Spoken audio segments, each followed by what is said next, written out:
On parle ce matin de la maladie de Lyme, une infection transmise par les tiques. En Afrique, on la confond souvent avec le paludisme et parce qu'il y a plus ou moins les mêmes symptômes. En France, on parle de 27 000 personnes touchées, mais bien davantage selon les associations qui dénoncent des diagnostics inefficaces et un mauvais traitement des symptômes. Bien, nous irons du côté de la République centrafricaine pour voir aussi comment ça se passe avec cette maladie de Lyme avec le docteur Emmanuel Nakune Yankodo, qui est directeur scientifique de l'Institut Pasteur de Bangui. Merci d'être avec nous en direct. Vous êtes directeur scientifique de l'Institut Pasteur de Bangui. Alors, on se demandait en Afrique, effectivement, cette borréliose à tiques, elle est aussi répandue. Le problème, c'est qu'on la confond souvent avec le palu, non ? C'est une maladie qui est probablement répandue, qui n'est pas suspectée systématiquement dans les infections, peut-être par méconnaissance de cette maladie ou, comme disait le professeur Perron, par la difficulté diagnostique. Au niveau de l'Institut Pasteur de Bangui, il faut d'abord dire que l'Institut Pasteur de Bangui est situé au cœur de l'Afrique centrale, qui est caractérisé par un écosystème équatorial intertropical particulier et qui offre une structure privilégiée pour la veille microbiologique. Donc nous développons des programmes de recherche qui prennent en compte d'abord les priorités sanitaires de l'Afrique centrale. Malheureusement, la maladie de Lyme n'est pas très recherchée et pourtant, dans le concept de maladie émergente et de menace biologique mondiale, je pense qu'il faudra commencer à prospecter justement cette maladie. Donc la maladie, effectivement, pour l'instant, n'est pas encore vraiment effectivement, étudiée, en Afrique, il y a beaucoup de... C'est pas forcément toujours la maladie de Lyme au sens strict telle qu'on la connaît en Europe, aux États-Unis, mais ce sont des Borrelia, les mêmes bactéries, c'est des cousines, qui donnent un tableau qui est plus répandu en Afrique, qui s'appelle les fièvres récurrentes. C'est-à-dire des personnes qui ont une fièvre, ils peuvent grelotter à 39-40 de fièvre comme un palu, puis ça va disparaître tout seul, même sans traitement, puis ça va revenir en récurrent, ça veut dire que ça revient comme ça va et ça vient. Et c'est extrêmement fréquent. Des études scientifiques les plus sérieuses dans les meilleurs journaux scientifiques faites depuis des décennies, avec encore des études récentes, montrent que 1 cas sur 2 de soi-disant paludisme en Afrique, c'est pas du tout un paludisme, c'est une borréliose. Au Sahel, en Afrique noire, et pourtant personne ne les diagnostique. Alors, les vieux médecins tropicalistes, quelquefois, faisaient des diagnostics sur des frottis de sang, sur des gouttes épaisses. Maintenant, c'est abandonné. Il y a les sérologies, aucun test diagnostique n'a été mis au point pour les fièvres récurrentes et pour probablement les dizaines d'espèces de Borrelia qui donnent ce type de maladie. Donc, c'est dramatique parce que c'est probablement la cause de la moitié des fièvres en Afrique. C'était décrit déjà à Madagascar au XVIIe siècle. Et on passe à côté. On passe à côté. À chaque fois, on dit c'est un palu. Quand le test du palu est négatif, ça gêne aucun médecin qui dit c'est un palu à test négatif. Mais si on dit par hasard c'est peut-être une Borrelia, on dit mais il est fou lui, qu'est-ce qu'il raconte, ça n'existe pas. Alors que c'est prouvé scientifiquement. Oui, parce que la difficulté aussi, c'est le diagnostic de cette maladie, parce que le prélèvement de sang, si on le fait pendant les pics de fièvre, justement, on ne voit rien. Alors, c'est vrai que quelquefois, et c'est contesté un petit peu dans la maladie de Lyme, on peut voir des choses qui ressemblent à des petites bactéries spiralées qui bougent dans le sang quand on pique au bout du doigt.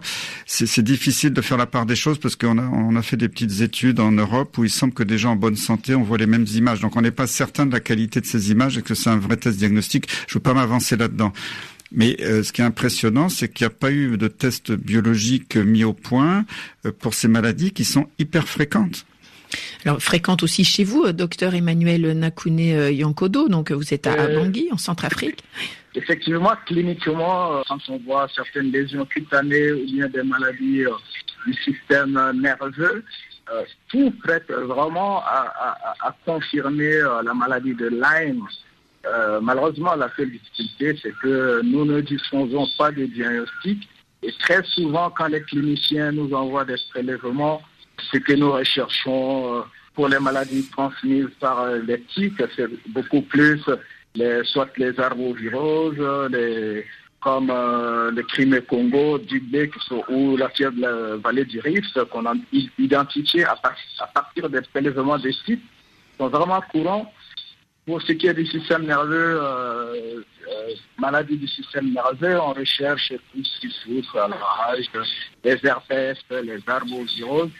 Et malheureusement, quand tous ces diagnostics sont négatifs, nous n'avons pas de diagnostic différentiel, c'est-à-dire on ne recherche pas la maladie de Lyme dans cette borréliose Et malheureusement, c'est important de développer des tests diagnostiques pour permettre de connaître l'ampleur réelle de cette maladie en Afrique.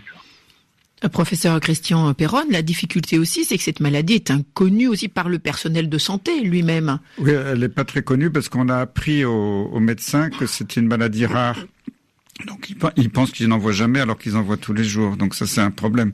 Okay, il y a toute une éducation, une formation à faire. Alors pour ce qui est des tests diagnostiques, malheureusement ou heureusement, certains tests très performants existent. Mais ils existent dans certains laboratoires vétérinaires. C'est un comble. Alors les vétérinaires ou les biologistes vétérinaires sont 20 ans d'avance sur les biologistes médicaux qui s'intéressent pas du tout au Lyme. Moi, j'ai mes collègues en France, il y a personne qui s'y intéresse. Ils pensent que c'est une maladie rare. En plus, comme c'est polémique, ils veulent pas y toucher.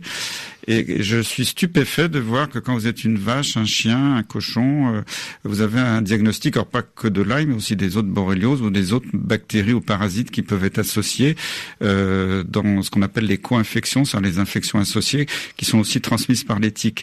Et malheureusement, quand des humains en errance, rejetés de partout, ont frappé à la porte de laboratoires vétérinaires qui, pour rendre service, leur ont fait des tests et qui se sont avérés positifs, qui ont permis de faire un diagnostic, là, les autorités de santé ont pourchassé ces pauvres laboratoires vétérinaires en leur interdisant de rendre des résultats. Donc là, il y a un problème. Il faut que mettre autour de la table ces vétérinaires qui savent faire les tests et puis qu'avec les autorités de santé, on organise de façon tout à fait officielle un transfert de technologie vers les humains. Surtout quand l'OMS aujourd'hui dit qu'il y a une seule santé et que l'homme et les animaux partagent le même environnement microbien, pourquoi l'homme serait totalement à part des animaux? Moi, je revendique que je suis un animal comme tout le monde et j'ai le droit à des tests vétérinaires s'ils sont meilleurs que les tests qu'on fait pour les humains. Et ça, c'est pas encore acquis du tout. Et oui, parce que cette maladie donc se transmet aux hommes comme aux animaux, cette même tique qui paye les œufs, mais cette maladie n'est pas, il faut bien le préciser, n'est pas contagieuse. Alors, elle n'est pas contagieuse. Il y a quand même quelques exceptions, c'est-à-dire qu'il y a la transmission entre la mère et le bébé pendant la grossesse qui est avérée, qui est prouvée.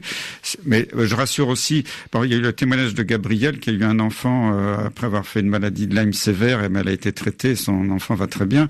On peut avoir un enfant si on a fait une maladie de Lyme correctement traitée. Je parle des femmes qui ne savaient pas qu'elles avaient la maladie de Lyme et qui développaient des signes cliniques importants pendant la grossesse et qui ont pu transmettre.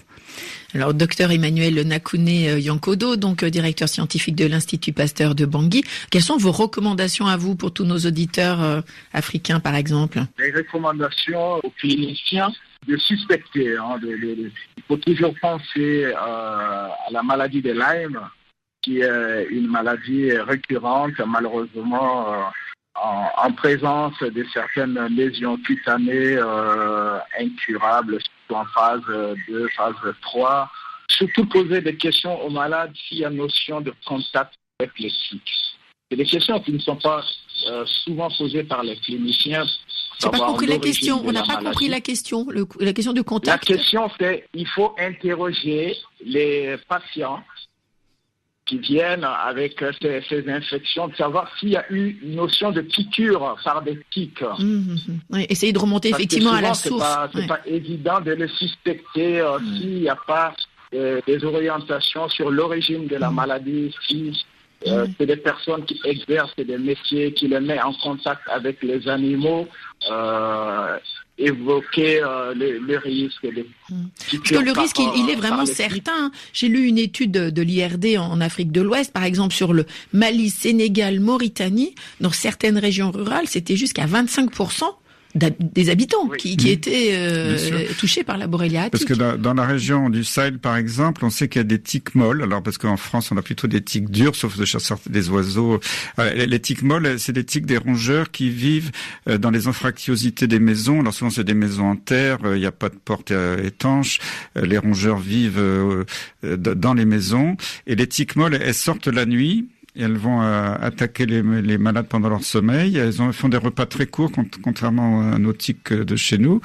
Et après, elles repartent se planquer dans les fissures des maisons. Et les gens peuvent tomber très malades sans savoir trop d'où ça vient. Merci beaucoup à docteur Emmanuel Nakouné Yankodo, donc directeur scientifique de l'Institut Pasteur de Bangui. Merci d'avoir été en direct avec nous.